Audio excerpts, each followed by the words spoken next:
Live streaming. Whew, okay, we are ready. We can start. Everyone sitting.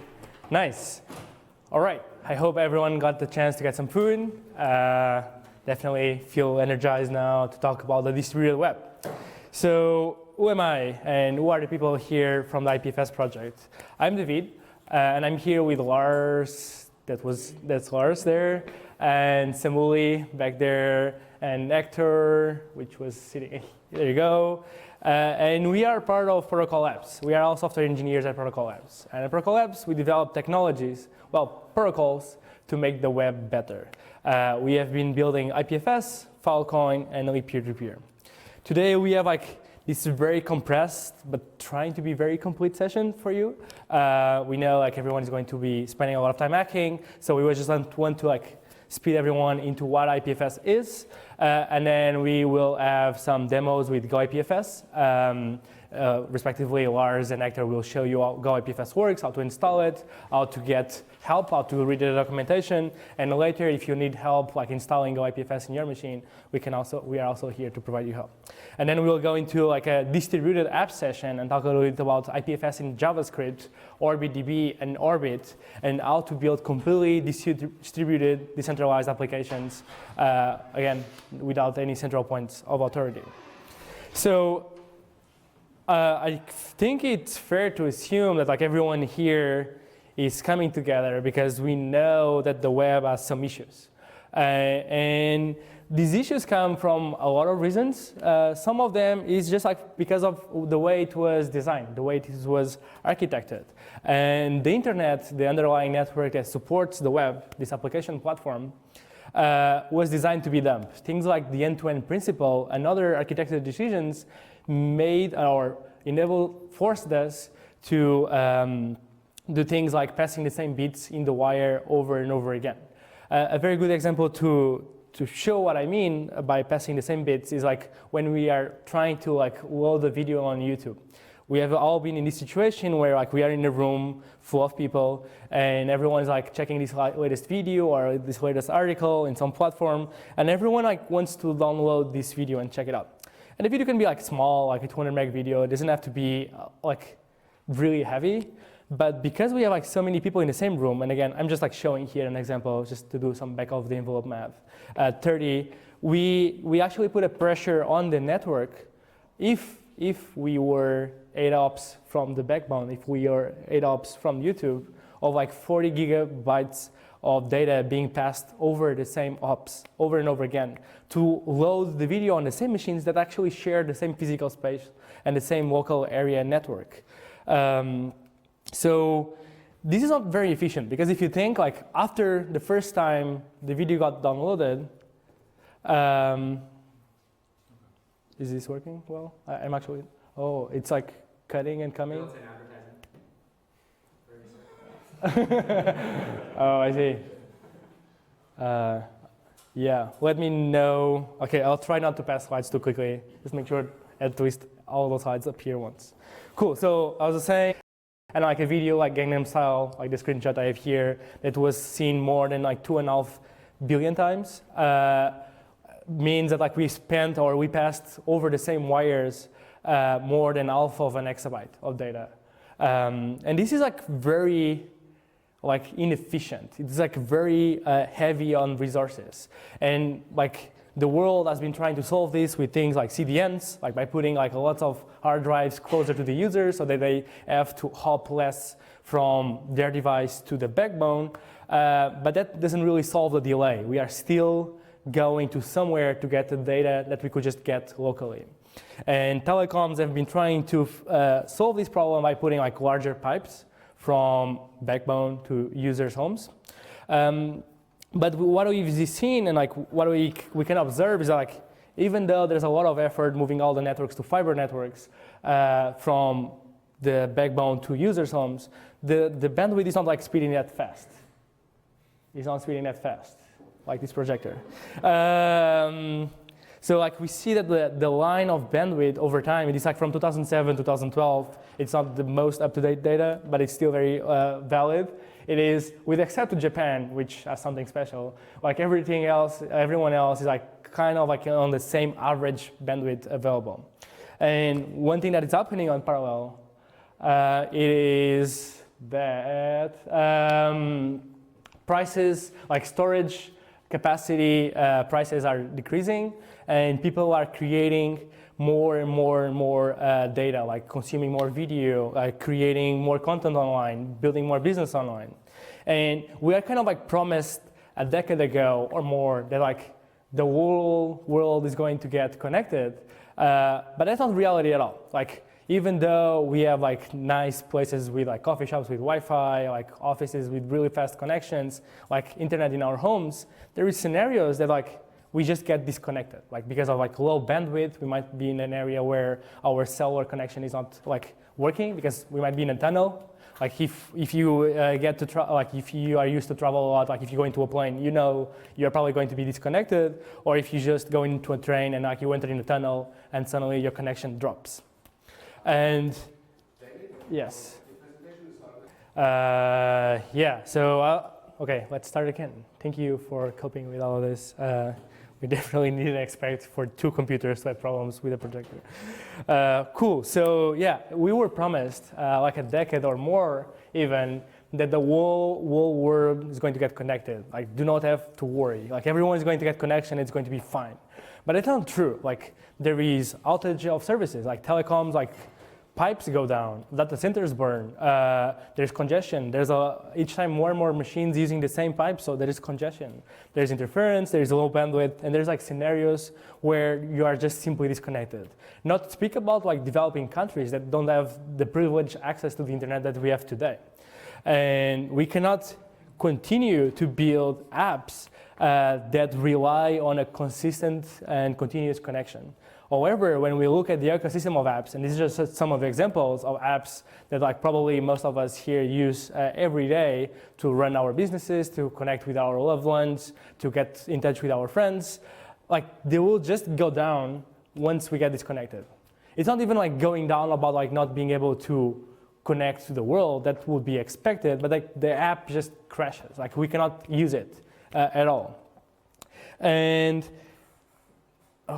and this is a huge problem. The fact that like the apps and services that we are building simply cannot reach the entire ecosystem of users, and that they break and that they are so fragile is a huge problem. Not to speak about other problems that exist on the current model today, where the web is being kicked out of IoT because the way that the web works and the caching works doesn't really work for IoT. There's like censorship issues where entire countries can just like plug off, like shut down the internet for an entire country, and suddenly millions of people lose access to information. There's problems with security, permanence, and things that like do not need to be this way. We don't have to have this model present. Like we can do so much better. The web was built to be distributed from the beginning. The same way that the internet was designed to be distributed. It's kind of ironic because when you think and you look back in history, like the internet was built to resist nuclear attacks. Like it was literally like parts of the network could go like blank and the rest of the network would still work. This is like just a picture from a documentary, Heralds of like computer networks. Who has seen this documentary at least once? No one? Well, maybe we can like watch it this evening as part of the hackathon. It's very interesting. Like you can see, so this is like Robert Kahn explaining the store and forward technique that enabled the ARPANET to work in these kind of conditions. And you can see other people from like the beginnings and the development of the ARPANET, the system that evolved to the internet, talk about all of their concerns and how they developed these systems to be reliable in situations where there was just completely disconnectivity. And it really started that way. It really started as distributed, but like by social and economic and just sometimes matters of convenience, we kind of like left the internet and the web moved to decentralized system. And it is very important to bring it back to become distributed so that it can create more value for its users and also for the businesses that are running on top. And it is with this frame of mind that like I welcome everyone to see and check out IPFS, the Interplanetary File System. IPFS, in a way to sum it up, it's a content address file system. It is a change, an architecture change, like a model change, where instead of like having a web where we have like these domain names that resolve to locations, we actually have names that resolve to content hashes. So instead of me relying on a central point of authority, I actually just am looking for some piece of content. I don't need to contact a central point of authority. What does this mean? So in the current web model, the HTTP world, if we are looking for a resource on the network, we get we resolve a domain name, and then we get an IP address, and then we find our way to that machine, and then we ask for some resource. The problem is, if I get disconnected, like if there is a network split, now I cannot access that resource anymore. And it gets worse because other people might have that resource because they might downloaded it before, or even me might have downloaded the resource before, but because I have to trust the central point of authority to tell me what I should see, I cannot really confirm or deny that I already have the content or that other people have the content. And with the IPFS, we switch this model where instead of looking for a location, we just look for a content hash. And we ask the network who has the content that resolves to this hash, that hashes to this hash. And anyone in the network can send us the content, and when we receive it, we can hash it again and verify that we received the exact bits that we were looking for in the first place. So the network split can happen, and I can still get the content from the other side of the network, or even better, like if I have the content on my machine, I don't have to go online again to fetch the same thing. How many times have it happened to you where you're loading a web page and you are reviewing, it's a news article or a video or something, and then you go into some disconnectivity, you go into some basement or some tunnel or something where your connection drops, and you happen to click refresh, and suddenly the page disappears, and you just were reading it, and it's just because the browser doesn't have any way to tell what should be cached and what is still valid and what is not. So IPFS leverages and it is really just this collection of great ideas from academia and other systems that have been battle tested for years, and we compile them down, we distill them down into a bundle that creates a set of primitives that can be used for the web model. We developed two implementations. One is in Go, typically used by the people that want to build applications with IPFS and that require a lot of performance and that they want to take and leverage all of their system resources, and Go is a perfect language for them. And we also have one implementation in JavaScript, and the main focus behind building something in JavaScript is so that the full protocol can work on the browser. Yeah, it is possible to run the full distributed protocol, the full content addressed file system on a browser page without installing any plugin, without having any sort of app running alongside it. It is pretty powerful. And within IPFS, there is a lot of things. Some people call it the abstraction mountain because the way that IPFS is composed is really a lot of smaller core subsystems that create the system as a whole. Starting with multi-formats. So multi-formats are our self-describable data types.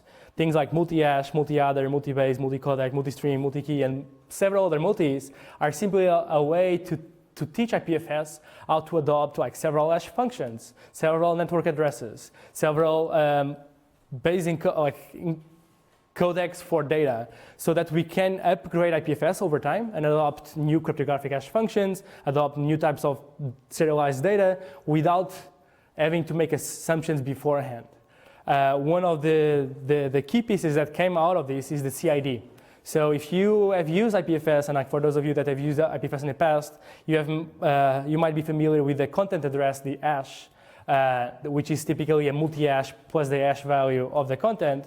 And now with the introduction of IPLD, which I'll explain in the next slide, we have this CID thing, which not only tells what is the hash of the value that we're looking for, and which hash function we should use to validate this hash value, but also it tells the multi-codec of that content. So it is kind of lifting the extension of a file. Instead of you having a .mp4 or .png, you're actually, when you are linking to something, you're saying, oh, I'm going to fetch a picture. I'm going to fetch a Bitcoin block. I'm going to fetch an Ethereum block. I'm going to fetch something that I know what is a data type. And this is powerful for resolvers, for query engines, for parsers, because you can have something that is very agnostic for the type of data that is going to be linking.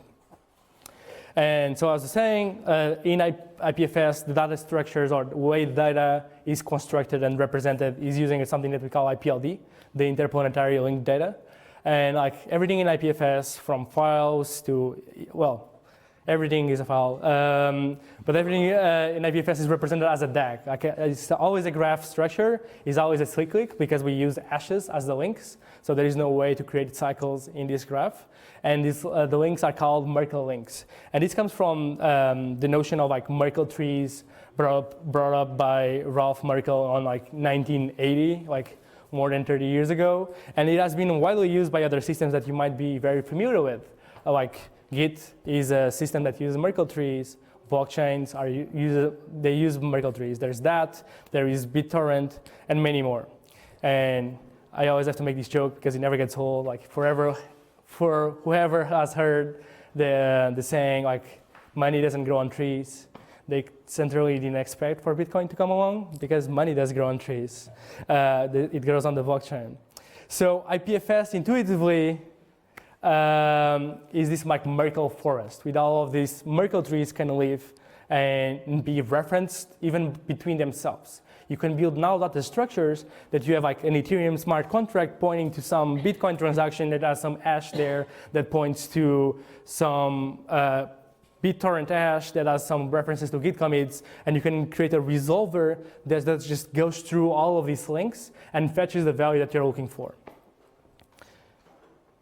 So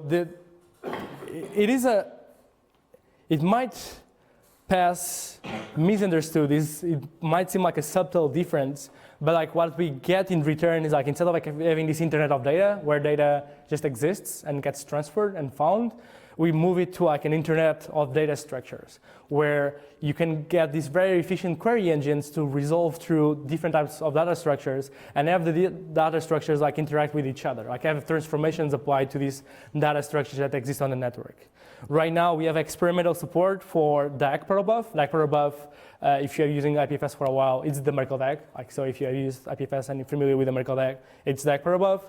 We now have DAG CBOR, which is a way more friendly for web developers. Instead of like having to be confining their data in per above, they can use just like JSON objects that serialize to this CBOR format that's like very friendly and has a one-to-one mapping on JSON.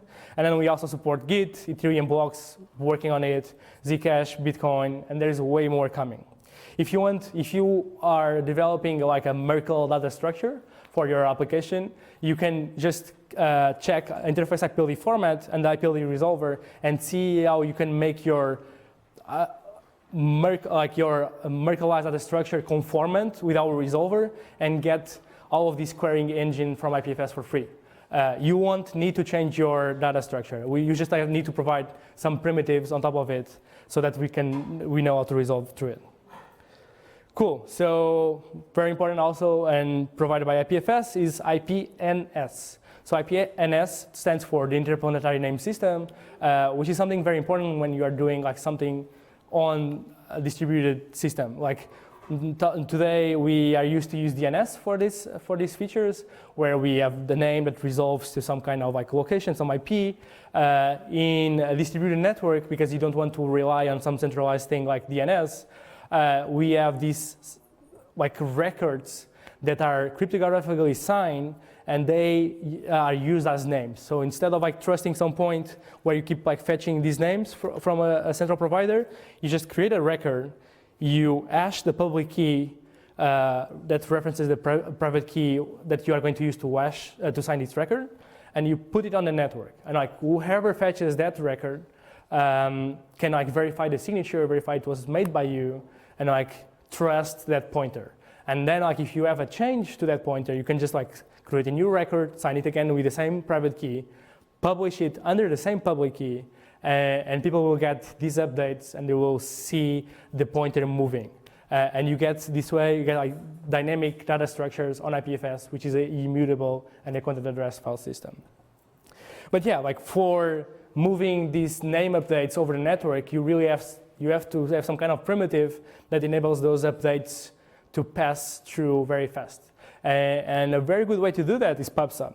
So we have been working a lot in PubSub on IPFS, and right now we have it as available on IPFS as an experimental feature.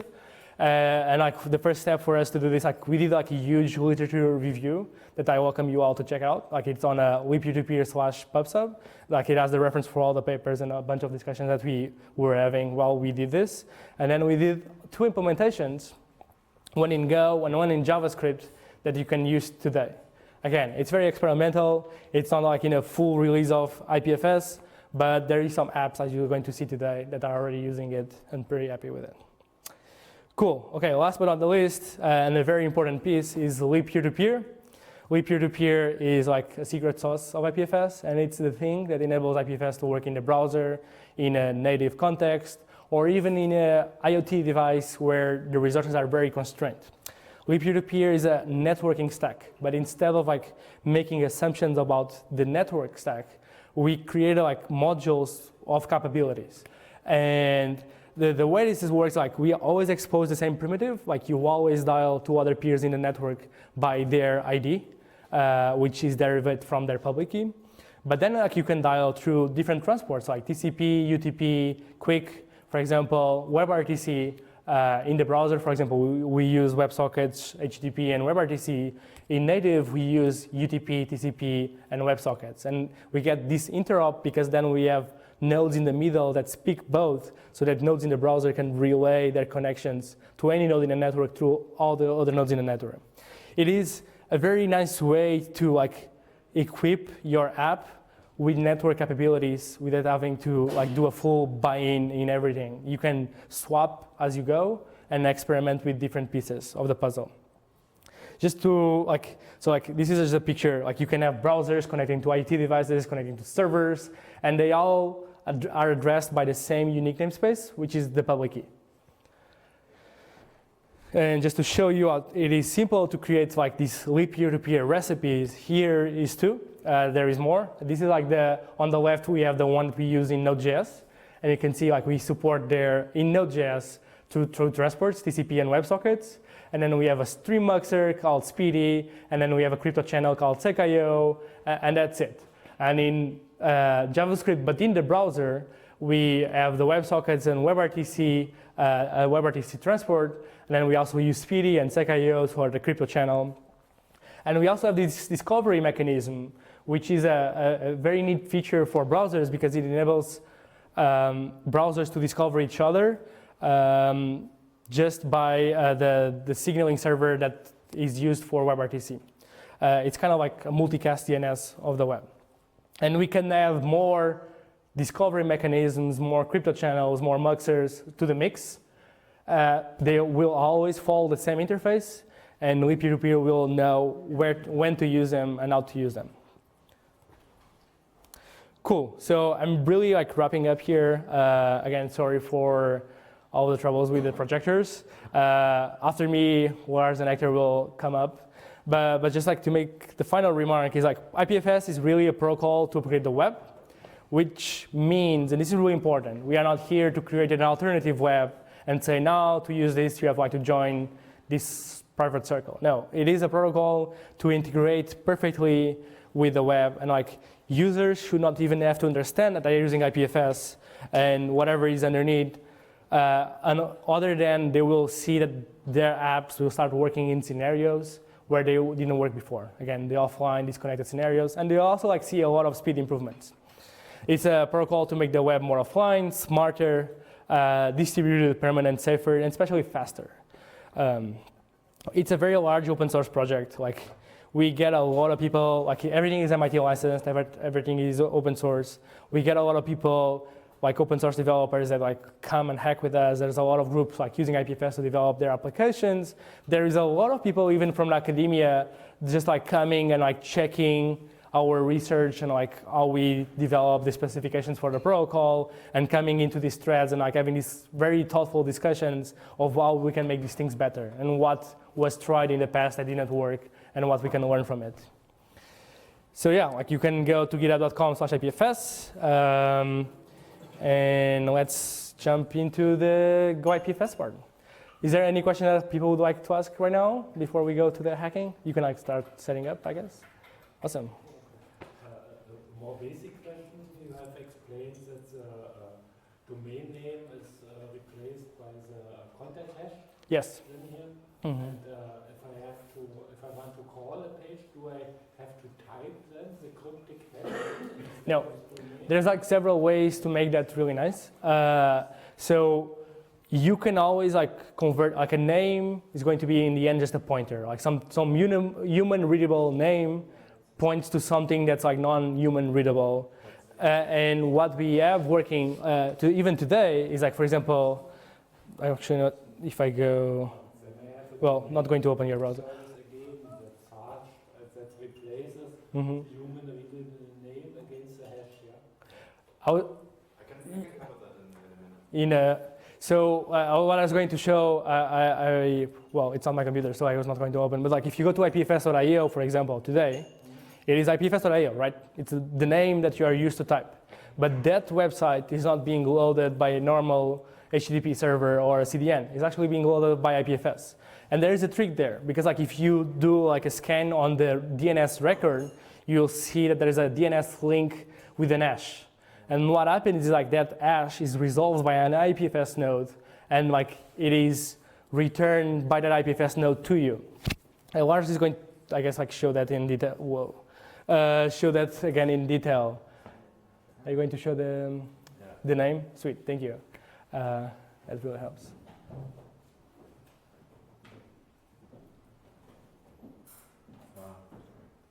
It's there. I want to, okay. Yeah, so you see, this is the hash. So like when you are doing IPFS.io, you are really resolving this hash from the network.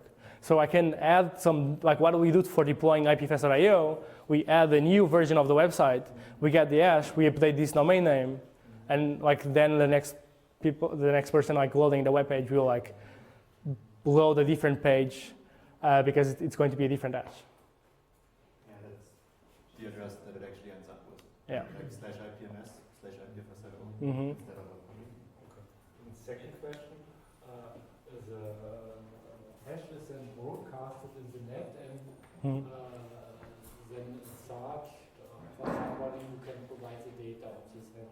Mm-hmm. This is an expensive action because everybody is looking then that he can provide this data. So just make sure, okay. So when we add something to IPFS, we do announce it by default to the network saying, hey, like if someone is looking for this content I have here, tell them to come to me. Like we have this thing called a DHT, which is like a distributed key value store that we just store metadata. Like we just say, if someone is looking for this hash, tell them to come to me. We don't force any user to store any data without them requesting first. And also after you requesting data, you can decide if you want to provide that data to the network. So if you are using IPFS to see all the files, like you are naturally going to become a provider of those files. But you still have the option of saying, no, I want to download it. I want to be just download the content, but I don't want to provide it. Because you might be, for example, in a mobile phone, and you don't want to be like your mobile phone to be serving the entire internet because it might be very expensive on your battery, right? Like you just want to consume. So it is prepared for those use cases. But then again, like the same way, like it requires you to communicate with your users which hashes are available so that they can download them. And then you can like create any kind of channel to do that. Question? Doesn't your model require less bandwidth to the cost of more memory capability? Like storage or memory? Okay. Yes and no. So the case is like, again, the YouTube video case, right? Like if I'm loading the video, I'm like storing in some cache somewhere, like, and then like I do refresh and I'm going to download everything again. And I already have the video there. Like why am I not like just like loading from my local copy?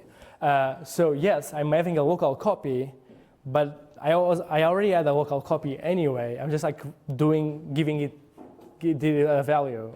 But in terms of distributing the content to other nodes, to other machines, and also like the second question is how would I control, for instance, the content of a website which I distribute to a network and then wanted to erase, so it has to be erased based on a lot of different spots versus Yeah. one server in today's world. I'm sorry to interrupt, but I have to like intervene. We sort of try to keep it under half an hour, but you can go on as long as Jutta can make her announcement about 15 minutes for tomorrow, because she has to go. Is it okay?